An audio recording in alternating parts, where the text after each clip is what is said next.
Oke, halo teman-teman, apa kabar semua? Kembali lagi bersama saya, Juan. Juan Antensius Pantau ya, teman-teman. Saya merupakan mahasiswa kesehatan di salah satu kampus di Kabupaten Tangerang, yang dimana nama kampusnya Stikes Fatir Husada. Seperti itu. Di sini saya pengen mengajak teman-teman semua untuk kita sama-sama belajar mengenai pengaruh sertifikasi halal, BPOM, dan PIR terhadap citra merek produk, perlindungan haki dalam industri kreatif dan konsumsi, seperti itu teman-teman. Jadi tanpa berlama-lama, langsung saja kita masuk ke materinya. Jadi baik, yang pertama, strategi bisnis, yang dimana membangun identitas dan kepatuhan produk, seperti itu teman-teman. Jadi pendahuluan pada presentasi ini menyoroti strategi bisnis yang mendalam, fokus pada elemen-elemen kunci dalam membangun suatu produk atau layanan yang berhasil di pasar yang kompetitif. Pentingnya mempertimbangkan identitas merek yang kuat, penetapan harga yang efektif, sertifikasi produk, dan perlindungan hukum adalah fondasi strategi yang kuat bagi kesuksesan sebuah bisnis. Setiap aspek memiliki peran masing-masing dalam menarik perhatian konsumen, mempengaruhi persepsi mereka terhadap produk, serta menjaga kepatuhan terhadap peraturan yang berlaku. Jadi teman-teman, kita harus dalam sebuah usaha ya, pertama-tama kita harus bisa membangun identitas dan kepatuhan sebuah produk atau produk kita nantinya, yang dimana harus punya dasar, harus punya landasan yang kuat, yang dimana penting mempertimbangkan identitas merek yang kuat dan penetapan harga yang efektif, sertifikasi produk, dan perlindungan hukum adalah fondasi strategi yang kuat bagi kesuksesan sebuah bisnis, teman-teman. Jadi itu tidak boleh dilupakan ya teman-teman. Bagi teman-teman yang pengen memulai sebuah bisnis, perlu mempelajari tahap-tahap, langkah-langkah, ataupun apapun itu yang perlu dipersiapkan dalam membangun sebuah bisnis seperti itu teman-teman. Dan adapun poin-poin yang bakal kita bahas nanti, yang dimana di sini terdapat 4 poin yang bakal kita bahas. Yang pertama itu ada merek dan brand, yang dimana merek dan brand itu membangun identitas merek yang kuat, seperti itu teman-teman. Dan poin kedua, penetapan harga atau pricing. Dalam penetapan harga atau pricing ini, strategi penetapan harga yang harus betul-betul efektif, seperti itu. Dan pada poin ketiga, kita juga harus membuat yang namanya sertifikasi halal, karena proses mendapatkan sertifikasi halal ini kita sama-sama akan mempelajarinya nanti pada poin-poin berikut setelah slide ini. Dan adapun poin keempat yang bakal kita bahasnya nanti dalam video ini, yaitu registrasi di BPOM, yang dimana kita juga akan mempelajari mengenai registrasi produk di BPOM, seperti itu teman-teman. Jadi langsung saja kita ke poin yang pertama, yaitu merek dan brand, membangun identitas merek yang kuat. Jadi baik teman-teman, pengertian merek dan brand ya. Walaupun zaman sekarang semua udah tahu apa itu merek, apa itu brand, tapi tidak banyak orang juga yang tidak mengetahui apa itu merek, apa itu merek brand sebenarnya.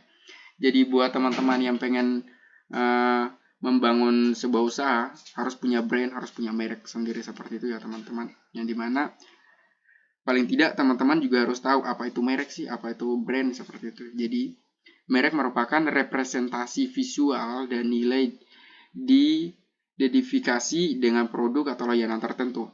Fungsi utama merek adalah membedakan produk dari pesaingnya seperti itu, dan menciptakan hubungan emosional dengan konsumen. Jadi merek ataupun brand yang kita bangun harus betul-betul punya kita, seperti itu. Jadi bisa dalam arti membedakan antara punya orang lain dan punya kita. Kita kan punya merek, jadi dimana membangun sebuah usaha itu kita harus memiliki brand ataupun merek tersendiri, yang dimana membedakan antara produk kita dengan produk orang lain, seperti itu. Dan merek dan brand ini akan menjadi suatu daya tarik bagi konsumen nantinya, seperti itu. Oleh karena itu, bagi teman-teman yang pengen membangun usaha harus betul-betul membuat merek, membuat sebuah brand yang menarik di mata konsumen, seperti itu. Dan peran identitas merek ya teman-teman. Identitas merek yang konsisten membangun kesadaran merek, memperkuat loyalitas pelanggan, dan memberikan kesan unik yang melekat pada produk layanan. Seperti itu ya.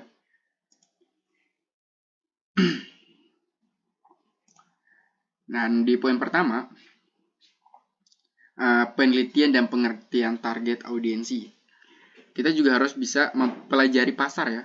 Jadi kita di sini pelajari pasar Anda dengan melakukan riset tentang target audiens Anda itu. Pahami preferensi, kebutuhan, dan perilaku konsumen potensial Anda.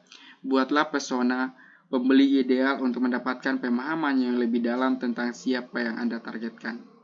Faktor-faktor seperti demografi, kebiasaan belanja, preferensi, dan nilai-nilai mereka yakini dapat membantu Anda membangun strategi yang sesuai. Dan pada poin yang kedua, identitas merek yang kuat. Tentu identitas merek yang mencerminkan nilai, visi, dan misi perusahaan Anda. Ini mencakup elemen seperti logo, warna, visual, dan bahasan merek. Jadi teman-teman, jelas ya teman-teman. Pastikan konsistensi dalam seluruh komunikasi merek Anda. Mulai dari situs web, media sosial, materi pemasaran, hingga interaksi langsung dengan pelanggan. Keselarasan ini membangun kesan yang kuat dan konsisten tentang merek Anda di benak konsumen nantinya. Seperti itu teman-teman, oke ya. Dan pada poin yang ketiga, komunikasi yang berarti dan teratur. Buat strategi komunikasi yang efektif untuk memperkenalkan merek Anda kepada audiens target. Memanfaatkan platform online dan offline yang sesuai dengan kebutuhan dan preferensi audiensi Anda. Perhatikan feedback dari pelanggan dan pantau kinerja merek Anda secara teratur. Ini memungkinkan Anda untuk menyesuaikan strategi komunikasi dan memperbaiki elemen-elemen yang mungkin perlu perbaikan untuk memperkuat citra merek Anda. Jadi baik teman-teman, pada poin pembahasan yang pertama ini, jadi pada poin merek brand ini banyak ya, merupakan sesuatu yang betul-betul mencerminkan produk kita, mencerminkan pabrik kita, atau mencerminkan apa yang Anda jual, bahwa di situ bisa membedakan antara punya kita dan punya yang lain. Dan ketika Anda ingin membangun sebuah usaha, Anda harus memiliki brand, dan brand Anda itu harus betul-betul Anda buat semenarik rupa agar bisa menarik target audiens Anda, atau market Anda nantinya, seperti itu. Dan kita lanjut ke poin kedua, yang dimana penetapan harga atau pricing. Adapun strateginya ya teman-teman. Nah di sini penetapan harga atau pricing, strategi penetapan harga yang efektif. Yang pertama, analisis biaya. Jadi teman-teman sebelum menetapkan harga harus melakukan yang namanya analisis biaya. Pertama-tama, perusahaan harus memahami biaya produksi, distribusi, dan pemasaran produk atau layanan yang ditawarkan. Ini meliputi biaya bahan baku, tenaga kerja, biaya operasional, biaya distribusi, dan lainnya. Analisis biaya membantu perusahaan menentukan titik impas atau break even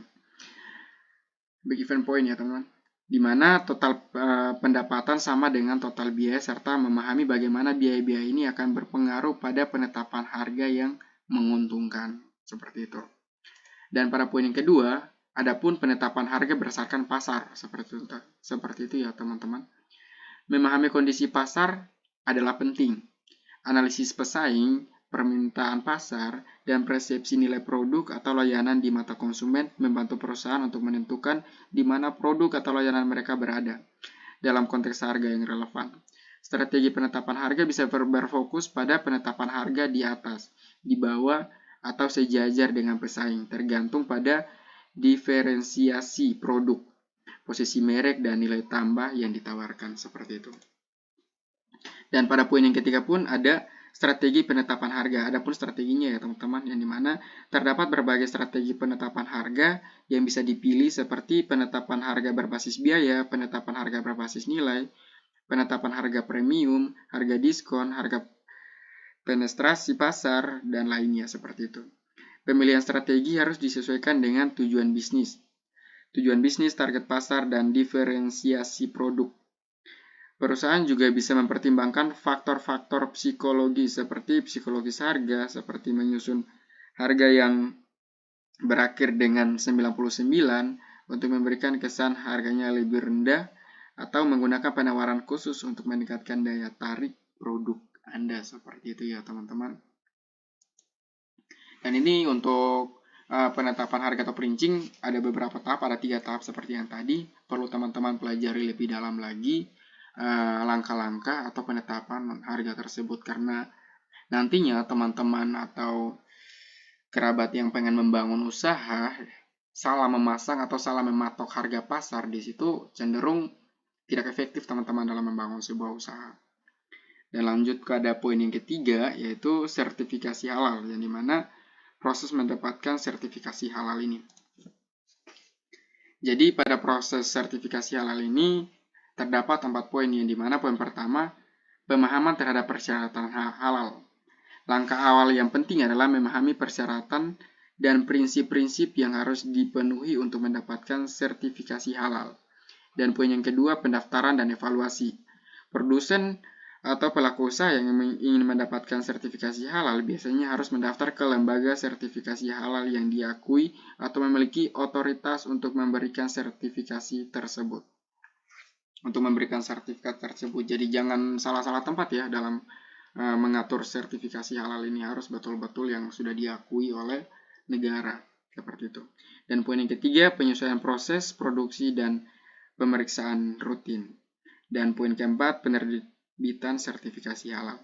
Jika lembaga sertifikasi menentukan bahwa proses produksi telah memenuhi semua persyaratan dan standar yang ditetapkan, maka sertifikat halal akan diberikan kepada produsen atau pelaku usaha. Seperti itu. Jadi teman-teman ketika pengen melakukan atau pengen membuat sertifikasi halal untuk produk atau brand teman-teman, adapun langkah-langkahnya seperti itu, teman-teman perlu mempelajarinya lebih dalam lagi.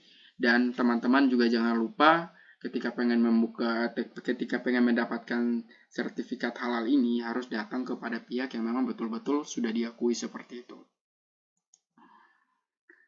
Dan pada poin yang keempat, poin terakhir kita ini, yang dimana membahas mengenai registrasi di BPOM. Registrasi di BPOM dan HAKI seperti ini ya teman-teman. Registrasi produk di BPOM dan perlindungan legal hak kekayaan dan intelektual, terdapat 3 poin yang bakal kita bahas di sini. Yang pertama, registrasi di BPOM, penjelasan prosedur pendaftaran produk pada Badan Pengawas Obat dan Makanan untuk memastikan kepatuhan terhadap regulasi yang berlaku. BPOM berperan penting dalam mengawasi dan menjamin keamanan produk yang dikonsumsi masyarakat, seperti itu. Yang kedua, hak kekayaan intelektual atau HAKI. Penjelasan HAKI seperti paten, merek penjelasan HAKI seperti paten, merek dagang, hak cipta dan rahasia dagang menyoroti pentingnya perlindungan hukum untuk mencegah penyalahgunaan atau melindungi aset intelektual Anda. Yang dimana HAKI ini melindungi